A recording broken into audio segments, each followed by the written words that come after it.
수은 혈압계를 의사 선생님이 제조해야만 내가 진짜 혈압이다라고 착각하시는 분들이 있어요. 의사 선생님한테 내가 혈압을 재는 걸 받는다는 싱숭생숭 하는 순간 혈압이 10에서 20 올라가십니다. 고혈압은 병원에 와서 진단하는 게 아니고 팔뚝혈압계로 집에서 잽니다. 내가 머리가 아픈데 혈압 그땐 재는 게 아니고 그땐 안 재는 겁니다. 집에서 언제 재느냐?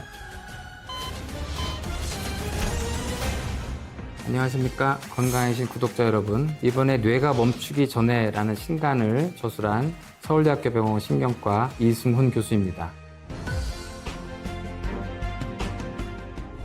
혈압은 의사 입장에서도 굉장히 어려운 겁니다. 나쁜 의사 입장에서는 고혈압약을 처방하고 싶다. 그러면 고혈압을 쉽게 환자들한테 만들 수 있어요. 이 환자가 병원에 오는 순간 고혈압이 됩니다. 대부분. 평상시 혈압보다 10에서 15 정도 올라가요. 사실 병원에서 재는 혈압은 의사 입장에선 참고만 해야 됩니다. 그 혈압은 절대 환자에 해당되는 혈압이 아니고, 만약 많이 올라갔다면 그걸로 이제 환자분 혈압 상태를 봐야 되는 거죠. 이 환자한테 가장 우리가 정확한 혈압이라고 하는 건 24시간 동안 환자 혈압 감시하는 게 있어요. 이걸 채워놓고 하루 활동을 하면 자동으로 기록한 다음에 일중 변동을 보고 몇 %가 하루 중에 고혈압이었다, 뭐 이렇게 나오게 하는 검사가 있거든요. 근데 이걸 저렴한 검사지만 누구나 하라고 할 수는 없기 때문에 평상시에 할 수 있는 건 집에서 본인이 혈압을 재는 겁니다. 이 혈액의 압력을 물로 환산을 하면 거의 10m거든요.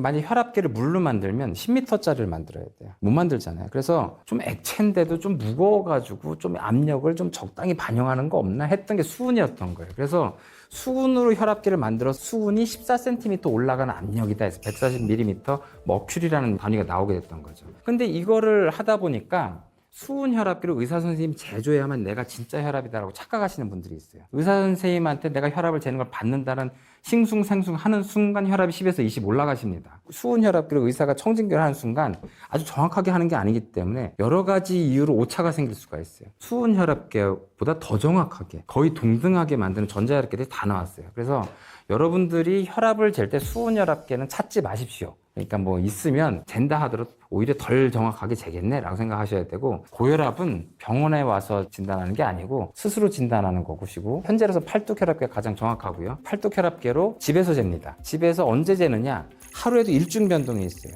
오전이 높습니다. 아침에 일어나서 활동할 때가 높고, 의외로 활동하다가 오후에 떨어져요. 그래서 오후에만 재면 본인의 고혈압을 모를 가능성이 높아요. 그래서 오전에 재는 게 좋습니다. 근데 오전에 막 바쁘고 막 활동하다가 재면은 또 이제 활동 때문에 올라간 혈압을 고혈압으로 착각할 수가 있거든요. 오전 중에 한 10분 정도는 편안하게 있을 수 있는 상태. 우리가 고혈압의 기준은 레스팅 혈압이라고 해요. 안정시 혈압이라고 해요. 그러니까 아프지도 않고 불편한 데도 없고 힘들지 않은 상황에서 재는 혈압이 140에 90을 넘어갈 때 고혈압이라고 하는 거예요. 내가 머리가 아픈데 혈압 그땐 재는 게 아니고 그땐 안 재는 겁니다.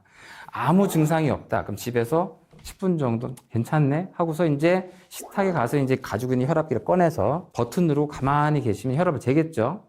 그럼 그걸 지우세요. 한 번 더 누르십시오. 두 번째 재는 혈압을 본인의 혈압이라고 생각을 하십시오. 이걸 매일 하시면, 이게 장난감처럼 생각하시면 누구보다 자기가 가장 정확한 혈압을 알게 되는 거예요. 그러니까 팔뚝혈압기를 그걸 한다 라고 생각을 하십시오. 팔뚝혈압계는 비싼 거 살 필요 없이 5만 원 수준에 다 인증받은 혈압계들이 대부분 많이 있으니까 6만 원 넘어가는 거 사지 마시고 인터넷에서 저렴한 혈압계 사셔서 집에서 진단하시기 바랍니다. 안 좋은 식습관이라고 말하기가 되게 애매한 게, 그러니까 사람들에게 건강 식단을 알려주고 평생 지중해 식단이나 한식 중에서 가장 담백한 것만 먹으라고 하면 누가 그렇게 먹겠어요? 어쩌다 삼겹살도 먹어야 되고 어쩌다 술도 마셔야 되는 거잖아요. 건강 식단에 대한 인식이 되게 중요한 거죠. 전반적으로 내가 건강 식단을 유지하겠다. 가장 기본적으로 물어보는 뭘 먹어야 되고 먹지 말아야 돼요에 대해서는 많은 이제 유튜브 클립이나 뭐 책이나 이런 데 보면 짜게 먹는 거 고혈압 관계가 없다. 제가 또 어디선가 얘기를 했는데 또 관계가 없다 이렇게 약간 그렇게 결론 난 것처럼 되어 있어가지고 애매한데, 짜게 먹으면 혈압이 올라갑니다. 근데 혈압이 올라가는 이유를 잘 몰랐어요. 이해가 안 됐거든요. 그걸 굉장히 단순하게 삼투압이라는 게 이제 물을 끌고 가는 결정들이 있습니다. 그 중에 대표적인 게 나트륨, 소듐이에요. 소금 성분의 나트륨이 물을 굉장히 많이 끌고 갑니다. 이걸 많이 먹으면 물이 많아지니까 혈압 올라가는 거 아니야? 라는 굉장히 비과학적인 얘기를 했거든요. 근데 사실 그게 말이 안 되는 게, 소금을 많이 먹어도 우리 몸은 전해질 균형을 이루기 때문에 소금을 배출해요. 다 배출합니다. 실제 혈액을 재보면 나트륨, 소듐 농도는 아주 일정하게 유지되어 있어요. 전혀 변화가 없습니다. 1도 올라가기 어려워요. 짜게 먹는다 하더라도 정상인에서는요. 이것 자체가 혈장량이 늘어나서 혈압이 올라가는 게 아니고 많은 분석들을 통해서 짜게 먹거나 여러 가지 하게 되면 교감신경계가 항진이 됩니다. 교감신경계라는 우리가 fight or flight response라고 해서 호랑이를 보거나 이제 여기가 불이 났다고 생각했을 때 여러분들의 반응입니다. 내가 죽을지도 모른다. 도망가야 된다. 그랬을 때 여러분 이제 없던 힘이 생기죠. 그 당시 여러분들의 혈압은 200을 넘을 거예요. 심장 박동 150을 넘을 거고 그 당시는 아주 급격하게 올라가게 되는데 짠 음식을 먹거나 매운 음식을 먹거나 그런 자극적인 음식을 먹으면 몸에서는 싸우자는 건가 이렇게 생각을 하게 됩니다. 그래서 교감신경이 항진되면서 약간 혈압이 올라가요. 근데 그걸 계속 하게 되면 교감신경계가 오랫동안 항진되게 되겠죠. 기능적 고혈압으로 가는 거예요. 살이 찌고 짜게 계속 먹고 하면 기능적 고혈압 상태 오래 갈 거 아니에요? 그러다 보면 혈관이 결국엔 변성이 되겠죠. 기질적 고혈압으로 넘어가게 됩니다. 그러니까 짜게 먹으면 고혈압이 된다라는 건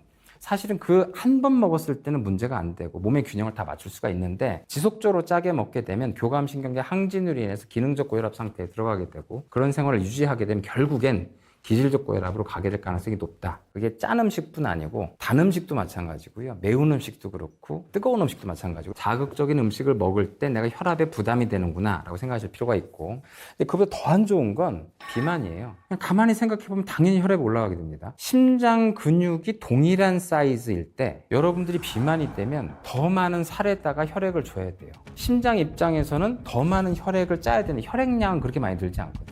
물론 심근벽도 좀 두꺼워지긴 하지만 몸이 살찌는 걸 따라가지 못합니다. 그럼 결국에는 어떻게 하냐면 더 빨리 뛰고 더 높은 혈압을 유지해야 더 많은 혈액을 순환시킬 수가 있게 되는 거예요. 살이 찌게 되면 기본적으로 혈압과 맥박수는 올라가게 돼 있어요. 10월, 11월이 돼도 막 반팔을 입고 다녀야 되고 땀을 많이 흘리고 그런 게 대사 기능이 굉장히 항진되어 있거든요. 기본적으로 이렇게 대상이 항진되어 있는 건 혈압도 올라가고 맥박수도 올라가 있는 상태입니다. 이런 상태는 기본적으로 신장의 수명을 갉아먹게 됩니다. 우리가 평생 뛸 수 있는 심박수는 정해져 있다고 할 정도로 그 신생아도 굉장히 빨리 뛰게 되죠. 나이가 들면 점점 줄어들게 됩니다. 살이 쪄서 혈압이 많이 올라가거나 맥박수가 올라가게 되는 건 기본적으로 대사 기능이 굉장히 항진되면서 본인의 수명을 갉아먹는 상황들이 생기게 됩니다. 오랫동안 잘못된 식습관으로 결국 이제 비만이 오게 되고 대사증후군이라고 말하는 굉장히 높은 콜레스테롤 고지혈증 상태였다든지 이런 상태일 때 훨씬 더 빠른 속도로 혈관벽이 동맥경화 쪽으로 가게 됩니다. 가장 혈압을 빠른 속도로 조절할 수 있는 건 본인이 비만이다 하면 살을 빼셔야 됩니다. 적어도 50대 이전, 40대 이전 분들한테 비만 때문에 혈압이 높으신 분들에게는 약보다 이제 당장 살을 빼시면 고혈압과 당뇨가 없어진다라고 말씀을 드리게 되죠. 이 뇌졸중 환자가 되면 약간 좀 다른 문제가 됩니다. 그러니까 극단적인 식이요법을 하게 만들 수 있는 사람도 있지만 대부분 다 건강 상태가 많이 안 좋아지시고 위험 요인도 많아지시고 하기 때문에 60 넘어가고 70 넘어간 분들한테는 이미 적용할 수가 없는 부분이거든요. 약이 조절할 수 있는 혈압이나 당뇨 이런 것들이 훨씬 더 강력하기 때문에 일단 약물로 어느 정도 조절을 하고 환자분들한테는 살이 찌지 않을 정도의 운동과 본인이 이제 골고루 들을 수 있는 식단 그리고 너무 자극적인 음식은 먹지 말라 그 정도로 우리가 많이 얘기를 하게 됩니다. 아스피린은 기본적으로 바이엘이라고 하는 제약회사가 과거에 한방 회사였던 거죠. 그러니까 이게 버드나무 껍질에서 추출해가지고 만든 약물이거든요. 그러니까 사실 그 당시에는 천연물 신약이었던 거죠. 그땐 다 천연물 신약이거든요. 온통 다 천연물인데 사실 우리가 알고 있는 굉장히 많은 약물들이 다 천연물에서 온 것들인데 그거를 개발한 다음에 약을 먹였더니 환자들한테 보니까 이제 멍도 들고 심지어 출혈도 생기고 이런 게 있으면서 뭐 때문에 생기는 거지 공부를 하다가 이걸 먹었더니 혈전이 좀 덜 생기는 것 같아요. 뇌졸중에 심근경색도 예방되는 것 같아 라고 하는 경험적인 학습을 하게 됩니다. 그러다 보니 나중에 약리학이 발전되면서 이 약성분이 혈소판의 기능을 떨어뜨리는구나 라는 걸 알게 됩니다. 그래서 이게 아스피린 같은 항혈전제, 혈전 용해제가 아닙니다. 항혈전제를 먹게 되면 피를 묽게 한다 라고 이제 잘못 얘기하시는데 피를 묽게 하는 게 아니고요. 우리 몸에 혈액 안에는 세포가 세 가지가 있습니다. 적혈구, 백혈구, 혈소판. 적혈구는 120일 동안 산소를 공급하고 백혈구는 하루 이틀 동안 몸의 면역을 담당하고 혈소판은 한 일주일 동안 몸의 혈전 형성을 담당합니다. 혈전 형성은 언제 하는 거냐면 혈관이 터졌을 때, 출혈이 생겼을 때 거기를 몸 던져서 막는 거예요. 얘네들이 몸빵으로 막는 애들이거든요. 터졌다는 신호만 생기면 아주 그냥 깨알같이 들어가서 이 혈관을 막는 역할을 해요. 그런데 혈전이 생기는데 출혈이 아닌 경우가 심근경색, 뇌졸중에서 생기는 거죠. 동맥경화 때문에 여기가 파열됐는데 이 안쪽이 패이면서 혈소판이 이걸 보고 착각을 해요. 출혈이다. 출혈 아닌데. 그래서 얘네들이 갑자기 이 성분이 안 보일 때까지 마구 혈전을 만들어요. 그래서 혈관이 막혀요. 어이가 없는 상황이기 때문에 이런 동맥경화가 있는 사람한테 아스피린을 먹으면 혈소판이 기능이 떨어집니다. 그래서 혈전을 만들 가능성이 떨어져요. 그래서 이런 동맥경화가 있는 사람이 혈전을 만들 상황이 되더라도 혈전을 만들 가능성이 떨어지니까 뇌경색이나 심근경색이 올 가능성이 떨어지는 거예요. 사실 어떤 사람들이 먹어야 되냐? 출혈이 없으면 혈전 경향성이 생기는 사람들이 먹으면 반드시 이득이 됩니다. 근데 우리가 아주 사소한 부딪힘이나 아니면 매운 음식을 먹거나 우리가 비빔밥만 먹어도 위험이 생기거든요. 이 위험이 생기는 과정에서 위가 자극을 받아서 위가 출혈이 될 수도 있어요. 아스피린을 먹고 있으면 대량 출혈로 생길 수도 있단 말입니다. 그러니까 본인이 혈전 경향성이 없는 사람인데 아스피린을 꾸준히 먹다 보면 위 출혈 문제로 고생하실 수도 있습니다. 이건 명백하게 약이에요. 그러니까 아스피린을 내가 약국에서 그냥 살 수 있다고 해서 기분 따라서 드실 약은 아니고 먹어야 되면 이것도 평생 먹어야 되는 약이고 먹을 필요가 없다면 드시지 않아야 되는 겁니다. 이건 환자분한테 보약처럼 생각하시면 안 된다. 전문의 약품으로 생각하셔야 된다. 그렇게 말씀드리고 싶습니다. 남자들이 인생에서 언제 운동을 많이 하냐고 하면은 40대 이후에 많이 하죠. 20, 30대 때 안 하고, 대개는 이제 공부 열심히 하고, 직장 생활 열심히 하고, 회식 열심히 해서 몸 다 망가진 다음에 본인이 직장에서 어느 정도 이제 위치에 오르고 약간 조절할 수 있을 때 이제 취미 생활을 찾으면서 오히려 그때부터 운동을 하는데 또 과격하게 해가지고 또 이제 문제가 되고 그런 경우도 있습니다. 정말 상상 이상으로 갑자기 운동을 엄청나게 심하게 하시는 분들도 있고요. 본인이 이제 운동을 갑자기 과하게 하는 걸 자랑스럽게 얘기하시는 분들도 있습니다. 근데 이제 운동 자체도 좀 말씀드릴 수 있는 건 우리가 운동을 하게 되면 혈류량의 상당 부분이 근육으로 가게 됩니다. 뇌혈관이 동맥경화 있는 분들은 이미 대다수 심장혈관도 동맥경화가 있어요. 굉장히 많은 운동을 갑작스럽게 할 때 혈액을 근육으로 많이 뺏기게 되면 심장이나 뇌로 올라가는 혈액이 부족해지면서 갑작스러운 심근경색, 급사 내지는 뇌경색이 유발되기도 합니다. 그러니까 그런 걸 감당할 수 있는 수준에서 정상인한테서 심폐 기능을 향진시키기 위한 운동을 하시는 거지, 뇌졸중이 생기신 분들은 하루에 1시간 정도 유산소 운동을 꾸준히 할 수 있는 거 한두 번 일주일 정도 하고 나는 이제 충분히 했다,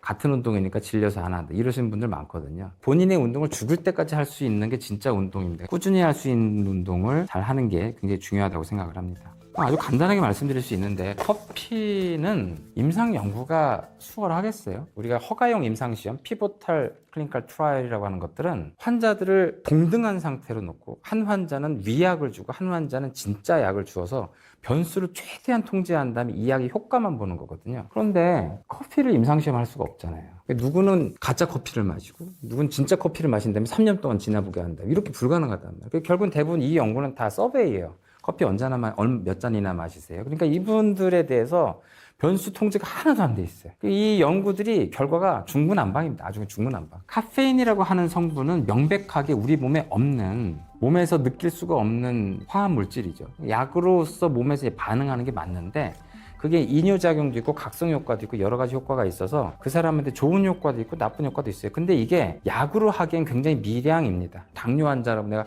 믹스커피 마셔도 되나요?